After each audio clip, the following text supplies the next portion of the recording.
No Justiça para Todos de hoje, vamos entrevistar o juiz federal Eduardo André Brandão de Brito Fernandes, primeiro secretário da Associação dos Juízes Federais do Brasil, a AJUF. Ele é juiz federal titular da 25ª Vara Federal do Rio de Janeiro. Foi presidente da Associação dos Juízes Federais do Rio de Janeiro e do Espírito Santo, a JUFERJS, no biênio 2012 e 2014. Vice-presidente da AJUF na 2ª Região, nos biênios de 2014 a 2016 e 2016 a 2018. Eduardo André também é professor de Direito Fiscal, Direito Previdenciário e mestre em Justiça Administrativa pela Universidade Federal Fluminense. Nós vamos conversar com ele sobre a competência da Justiça Federal prevista na Constituição Federal, no que se refere à questão previdenciária e de marcas e patentes. Fique com a gente, o Justiça para Todos está no ar.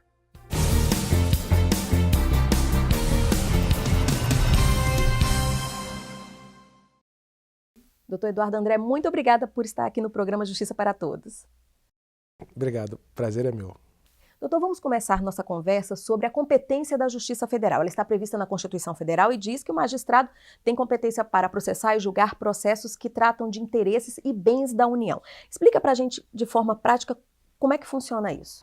A Justiça Federal prevista, com nossa competência prevista no artigo 109 da Constituição Federal, ela se caracteriza principalmente por julgar as causas envolvendo a União, né? Todas as questões envolvendo bens da União, interesses da União, são julgadas pela Justiça Federal. Não há como um processo que envolva a União Federal como autora, como ré, correr pela Justiça Estadual. Isso tem que ser julgado por um juiz federal, né? Então, assim, nos últimos anos, nos últimos tempos, tem se caracterizado muito a questão do combate à corrupção. E como a União normalmente é prejudicada, quem foi lesada, né? Então esses processos têm que correr pela Justiça Federal. Então, assim, é a Justiça Federal que cuida, é a Justiça da União, né? Que quando a União acaba sendo autora, ré ou mesmo assistente. E a gente pode dizer que esse volume de processos desta natureza é um volume significativo no Judiciário? Muito importante, muito significativo, não só pelo volume de processos, pela quantidade de processos, como pela importância deles. E por que ainda há tanta judicialização contra a União, conflito cidadão-União?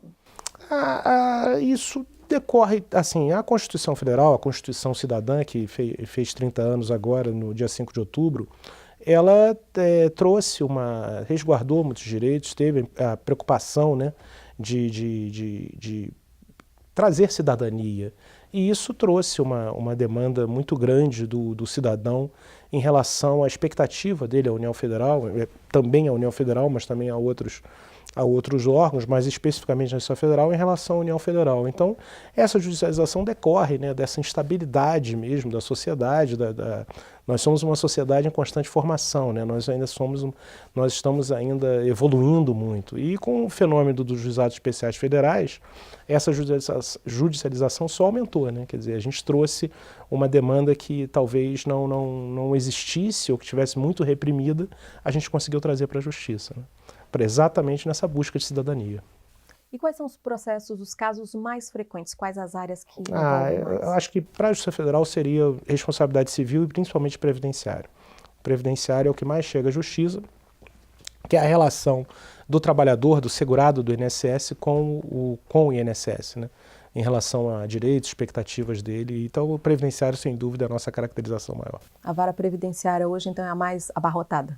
Sim. Em muitos casos, sim, né? A gente acaba conseguindo, até pelos o contato constante com os colegas, pelo trabalho preocupado em atender não só a questão da qualidade das decisões, mas também a gente conseguir atender ao quantitativo das decisões, a gente tem conseguido dar uma resposta rápida à sociedade em relação ao previdenciário. Porém, ainda há uma demanda muito grande. Ainda sobre a competência, há casos que chegam à Justiça Federal, mas esse processo o juiz entende que não é de competência dele? Como é que funciona? Infelizmente, na Justiça Federal, a questão previdenciária, nós só cuidamos da matéria previdenciária. A matéria de acidente de trabalho, que deveria também, que o INSS também é réu, infelizmente ela tramita ainda na Justiça Estadual, né? Infelizmente, isso é algo que a gente lamenta muito, porque uma ação acidentária no Estado, na Justiça Estadual, demora muito, o processo demora muito. Quando nós, na Justiça Federal, em matéria previdenciária, nós atendemos rapidamente essa demanda. Em menos de um ano a gente consegue dar uma resposta para a grande maioria dos casos previdenciários. E a diferença é muito pequena, né? Porque o benefício que a pessoa busca em relação ao acidente de trabalho é um auxílio-doença e uma aposentadoria por invalidez, que o valor é igual a um benefício previdenciário de auxílio-doença e aposentadoria por invalidez. As diferenças são características muito pequenas, que não influem no valor nem no direito. Então, assim, hoje acaba tendo uma injustiça muito grande, porque o que tem mais proteção corre na justiça estadual e demora muito. O que, em tese, está menos protegido, corre na federal e é rápido. Então, assim, a gente sabe de casos hoje que a parte até teria direito a um acidente de trabalho reconhecido, mas ela prefere ir na Justiça Federal, porque é mais rápido, vai ter o seu direito mais resguardado. Isso é algo que tem que ser muito bem pensado para o futuro do Brasil. Em matéria previdenciária, por que a Justiça Federal atua? Eu queria que o senhor explicasse, inclusive dando alguns exemplos. Assim, a questão de uma aposentadoria, né? A pessoa tem direito a uma aposentadoria, vai no INSS pedir essa aposentadoria. O INSS não dá a aposentadoria porque não reconhece 3 anos que ela trabalhou, por exemplo. O juiz federal que vai ter que julgar. É ele que vai ter que julgar essa matéria para ver se essa pessoa trabalhou ou não, reconheceu ou não. Apenas um exemplo, né? Uma aposentadoria por idade, que a pessoa pediu no INSS e foi negada, né? Um auxílio-doença, uma aposentadoria por invalidez. Todos esses benefícios são concedidos pela Justiça Federal. E no julgamento da matéria previdenciária pode gerar esse conflito de competência, como o senhor falou. Normalmente, em quais situações isso ocorre? Na questão do acidente de trabalho, é um conflito de competência muito cruel, porque o processo tem que ser remetido para a Justiça Estadual, né? Esse é muito cruel, né? E o conflito de competência que pode haver muito na Justiça Estadual, na Justiça Federal, é se a matéria é de juizado especial federal ou se é de vara federal. Qual é a diferença hoje? A matéria de juizado especial federal é limitada até 60 salários mínimos. Se ultrapassar 60 salários mínimos, essa matéria vai ser na vara federal. Aí tem que se decidir a competência, às vezes há o conflito de competência em relação a isso. Certo. Em matéria previdenciária deve haver a presença do INSS? Sempre. O INSS sempre é real nessas matérias. Ele é sempre real, ele sempre participa desses processos. E como é que tem sido essa participação do INSS? A Justiça Federal avalia que essas soluções têm sido mais consensuais, têm chegado a um acordo? Está se evoluindo. Ainda não é o ideal, mas está se evoluindo, né? A gente reconhece que a autarquia tem muito problema hoje com déficit de servidores, a gente reconhece isso, mas a questão dos acordos ainda está se evoluindo. Está se evoluindo, mas já melhorou muito, né?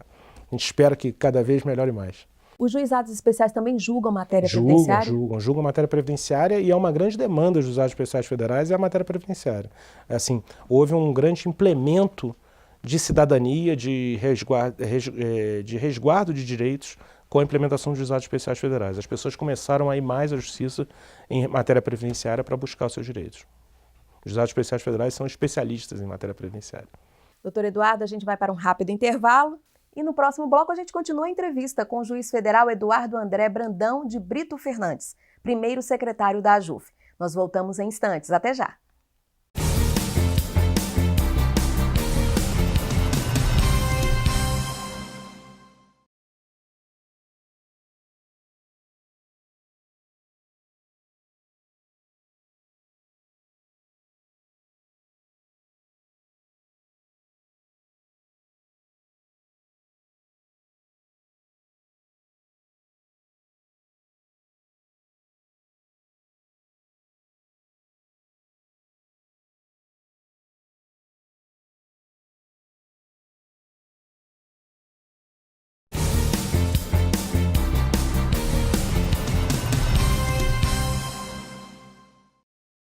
Voltamos a falar com o juiz federal Eduardo André Brandão de Brito Fernandes, primeiro secretário da Associação dos Juízes Federais do Brasil. Ele está aqui para falar sobre a competência da Justiça Federal no que diz respeito à questão previdenciária e de marcas e patentes. Doutor Eduardo André, agora vamos falar um pouquinho sobre uma questão da competência só com relação às fraudes previdenciárias. Também é de competência da Justiça Federal? Sim. As fraudes previdenciárias, elas são apreciadas, e aí a gente tem que tocar em 2 pontos. Elas são apreciadas pelas varas criminais federais, né? Então, infelizmente, é muito comum de aparecer muitas fraudes previdenciários que são julgados pelas varas criminais para combater esses crimes, né? Quando os réus normalmente são os servidores do INSS que participaram da fraude e também os segurados da Previdência. E aí entra uma outra questão que eu acho que é importante colocar, já que a gente está tratando do tema fraude. Muitos segurados que têm os benefícios cancelados decorrentes de fraudes que ocorreram procuram a Justiça Federal para tentar restabelecer esses benefícios. E aí essa ação de restabelecimento vai tramitar ou num juizado especial federal ou numa vara federal. Normalmente numa vara federal, para tentar o restabelecimento daquele benefício, daquela aposentadoria normalmente que foi cancelado por fraude. Tá? Por que isso? Que muitas vezes eles têm um benefício dado como se eles tivessem trabalhado 35 anos. Houve uma fraude. Eles não chegaram a trabalhar 35 anos, mas trabalharam 20. E aí tem direito, chegando à idade, ao benefício da aposentadoria por idade. Então, na verdade, eles podem perder um benefício por fraude, mas podem ter direito a outro, chegando, né, a mulher aos 60 anos, o homem aos 65, por exemplo. Então, assim, nesse benefício você só precisa ter trabalhado 15 anos. Então, eles acabam conseguindo, apesar da fraude ocorrida, eles conseguem um outro benefício previdenciário, obviamente que devolvendo tudo ao INSS que eles receberam. E, em geral, quais são essas fraudes mais praticadas? É colocação de tempo de contribuição, né?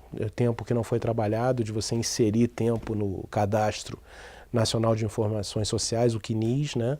E uma fraude que tem sido muito comum, infelizmente, é a esposa requer um benefício assistencial alegando que está separada de fato do seu marido, ou seja, ela é casada, mas não vive mais com ele, né? E aí, 3 anos, 4 anos depois, o marido morre. E ela vai ao INSS provar que continuava vivendo com ele. E ela pede a pensão por morte.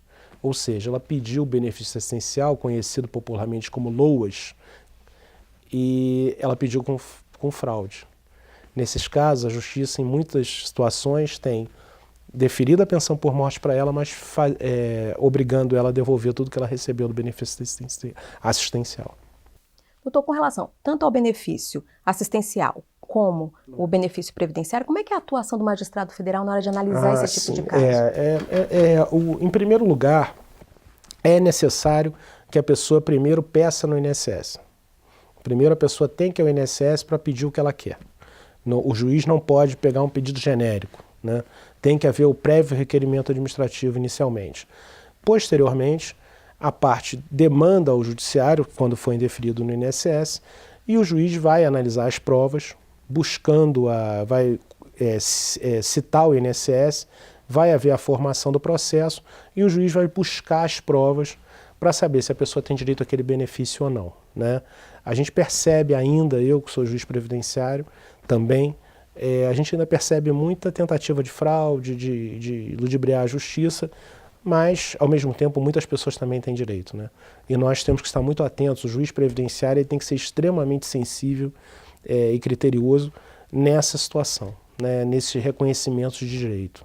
Um exemplo que eu gosto de colocar para isso é a questão do reconhecimento de união estável para a pensão por morte, né? Todo caso é diferente, né? Porque um casal que viveu em união estável, quando um dos dois falece, ele tem direito como companheira, mas só no caso concreto você consegue distinguir o que era uma companheira, o que era uma concubina, né? No caso a amante, o que era uma namorada.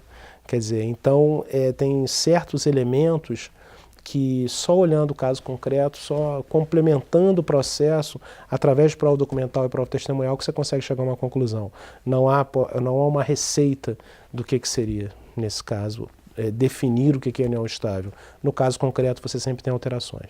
Quer dizer, por conta dessas mudanças sociais, o juiz também tem que estar acompanhando? Sim, o juiz tem que acompanhar e não pode ter nenhuma ideia pré-concebida. Ou melhor, ele tem que ter as ideias pré-concebidas, mas não pode levar isso no julgamento, né? Então, exemplos. É possível reconhecer uma união estável de um casal que não mora no mesmo endereço? Né? Não quem mora em casa separada é sempre namorado ou pode ser companheiro? né? São questões que só analisando o caso concreto você pode ver, né? Então sempre aparecem, toda semana aparecem situações diferentes. E você não pode se prender pelo caso anterior, você tem que ser coerente, mas tem que estar sempre pronto para analisar as provas do caso concreto. Doutor, a Justiça Federal corre muito para poder dar conta de toda a demanda. O senhor acha que, o senhor como juiz previdenciário, o senhor acha que ainda há falhas na Previdência que impactam nisso? Sim, eu acho que sim. O nosso sistema previdenciário, na minha visão pessoal, ele é muito falho, porque como ele exige, ele é contributivo e tem que ser contributivo, qualquer sistema previdenciário tem que ser contributivo, ele ainda pune quem contribuiu mais, né? Então, na verdade, muita gente acaba partindo para a informalidade por não se sentir protegido pela Previdência. Então, vou dar um exemplo. Existe um redutor de aposentadorias precoces, né? Quem se aposenta muito novo tem uma redução nesse valor, que é o chamado fator previdenciário, que ainda está presente na lei. Ele só se aplica na prática para a aposentadoria por tempo de contribuição. Ou seja, as pessoas que mais contribuíram, um homem 35 anos, uma mulher 30, são os únicos que têm redução do benefício. Todos os outros que contribuíram menos não têm essa redução. Ou seja, aquele que contribuiu mais acaba sendo prejudicado. Não há como um sistema contributivo punir quem contribuiu mais. Na verdade, ele mesmo se sabota, na minha visão. Quer dizer, então, isso acaba, na minha opinião, também aumentando a judicialização, porque gera sempre uma desconfiança da sociedade em relação à Previdência. Porque quem mais contribuiu acaba sempre sendo prejudicado, sendo benefício reduzido. Então, por isso, a gente detecta essa insatisfação generalizada pelo INSS, muitas vezes sem saber o motivo. Mas, na verdade, é um cumprimento da lei que, na minha visão, ela é errada desde o princípio, ao punir quem contribuiu mais. Doutor Eduardo, a gente vai para mais um intervalo e voltamos daqui a pouco. Não saia daí.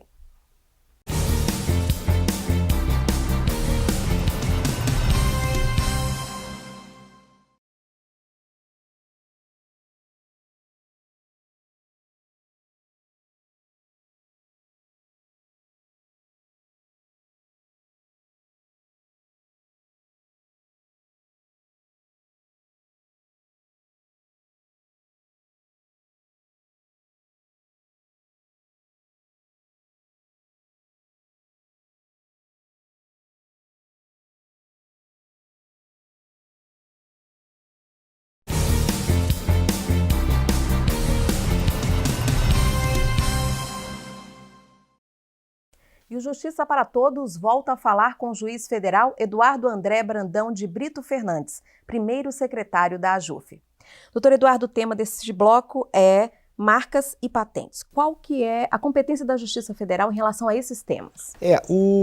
A Justiça Federal, ela tem esse tema de marcas e patentes quando ele aprecia isso, quando está se tentando impugnar o registro da marca ou da patente definido pelo Instituto Nacional da Propriedade Industrial, do INPI, né?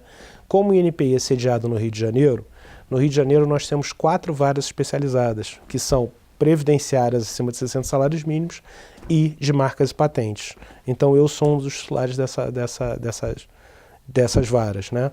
Então, quando o autor da ação tenta anular um registro definido pelo INPI, ou uma decisão do INPI, essa ação tem que correr na Justiça Federal.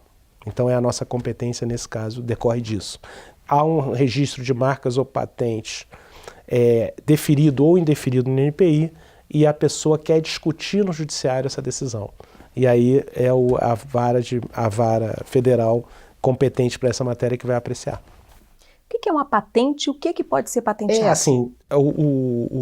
A patente é uma invenção, né? É uma criação, é um invento, né? Então, aparece muito para nós no judiciário de questão de medicamentos, né? Pedidos de medicamentos, de patentes, mas também temos questões de produtos de engenharia, produtos modelos de utilidade para qualquer invenção, qualquer criação que a gente imagine, você pode ter uma patente, né? Então questão de uso de canos, uso até desenho industrial também, que a gente aprecia, quer dizer, então carros, design de carros, acaba tudo sendo objeto dessa análise. Mas o que é muito comum na questão, a patente é uma criação, é uma novidade, é um invento, né? É a proteção do inventor, no caso, que eu gosto de falar. E esse inventor pode ser um cidadão ou pode ser uma pessoa jurídica? Sim. Tanto pode ser um cidadão, como pode ser uma pessoa jurídica. Tanto lá na vara aparecem tanto pessoas físicas como pessoas jurídicas. Obviamente que as pessoas jurídicas muitas vezes têm já uma análise, já tem setores especializados na proteção de marcas e patentes, já são muito mais estruturados para isso, até porque eles têm todo um interesse no reconhecimento desse invento. Então, uma patente de medicamento, você imagina quanto retorno financeiro, econômico vai dar para aquela empresa quando deferido, né? Então, é o que normalmente vem pessoas jurídicas, mas também temos pessoas físicas, né? E são temas que chegam à Justiça Estadual ou é só a Justiça Federal? Na Justiça Estadual, quando ocorre, é quando não está se buscando impugnar o registro do INPI, né? Quando quer se anular o que o INPI decidiu, ou deferindo ou indeferindo, isso tem que ser na Justiça Federal. O caso que chega na Justiça Estadual normalmente é concorrência desleal. É o sujeito ser titular de uma patente e um outro está usando dessa patente ou dessa marca, né? E aí isso vai para a Justiça Estadual porque não quer se anular aquela marca, né? Já quando quer se anular a marca, ou a patente, ou o desenho industrial, você tem que buscar na Justiça Federal. Inclusive, essa questão da nulidade tem uma decisão do Superior Tribunal de Justiça, né? Tem várias decisões, a gente tem muitas decisões.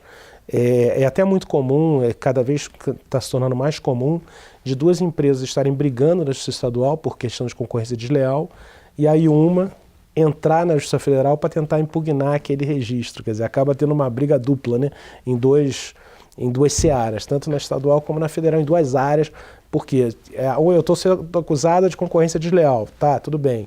Aí a outra entra, não, mas eu quero anular a tua patente para eu poder usar também. Quer dizer, gera muita discussão e causas muito grandes, né, de muita repercussão. Quais são as legislações que o magistrado utiliza para embasar? Nós temos a lei a lei 9279 de 96, né? E temos as regras do INPI, que nós sempre analisamos, respeitamos em muitos casos. O INPI, o Instituto Nacional de Propriedade Industrial, ele faz um excelente trabalho. Ele, assim, independente do judiciário muitas vezes impugnar ou não, reverter ou não uma decisão deles, o trabalho deles é sempre muito técnico. Infelizmente, como eles têm uma defasagem de servidores muito grande, a análise ainda é muito demorada, demora 8 a 12 anos, né? Então a gente tem muito problema, isso é um gargalo, né? Desculpa a expressão, que tem que ser superado, porque acaba você ferindo o mercado, né? Atrapalhando o mercado, né? O funcionamento das empresas. E quem vai querer investir no Brasil se demora tanto para ter uma patente reconhecida, né? Então, é algo que a gente tem que estar muito atento. Doutor, o senhor falou que a lei é de 96. Na opinião do senhor, o senhor que lida com isso, é titular da vara, o senhor acha que é uma legislação defasada ou ela tem acompanhado as mudanças? Ela tem acompanhado, o trabalho é muito bem feito, eu sinceramente não vejo necessidade de mudança. É lógico, sempre precisa de um aperfeiçoamento, até para trabalhar com essa excessiva demanda e a demora na apreciação dos requerimentos. Mas a lei em si não é ruim, a lei é bem completa. E ela é suficiente? Suficiente, na minha visão, suficiente. Doutor Eduardo, e como é que esses julgamentos da Justiça Federal referentes a marcas e patentes auxiliam na economia do país, no desenvolvimento do país? Na minha visão, eles são importantíssimos para trazer confiança para os empresários, né? Para as empresas que atuam no Brasil, ou para as empresas brasileiras também. Quer dizer, quanto mais rápido a Justiça julgar e de forma mais segura, mais segurança jurídica transmite, né? Quer dizer, são muito importantes. A gente pensa na justiça muitas vezes como só protegendo o cidadão, protegendo o benefício previdenciário, o assistencial, que são importantíssimos, mas nós também temos que trazer segurança para o empresário. O empresário tem que ser protegido, né? Nunca é beneficiado, mas protegido dentro, e o criador, o inventor, A humanidade só se desenvolveu por causa da tecnologia. Isso não pode ser desprezado nunca, né? A gente tem que... São muito importantes para o país. Quer dizer, um país que protege marcas patentes traz segurança para quem quer investir nele. É nisso que eu acredito. Doutor Eduardo, infelizmente nosso tempo acabou e eu quero agradecer muito a presença do senhor aqui no Justiça para Todos. Muito obrigado, muito obrigado. Foi um prazer para mim. E o Justiça para Todos de hoje termina aqui. Participe do programa. Envie sua sugestão para imprensa@ajuf.org.br. Você também pode assistir ao programa pela internet, na página da AJUF ou no canal da associação no endereço youtube.com/tvajuf. Obrigada pela sua companhia.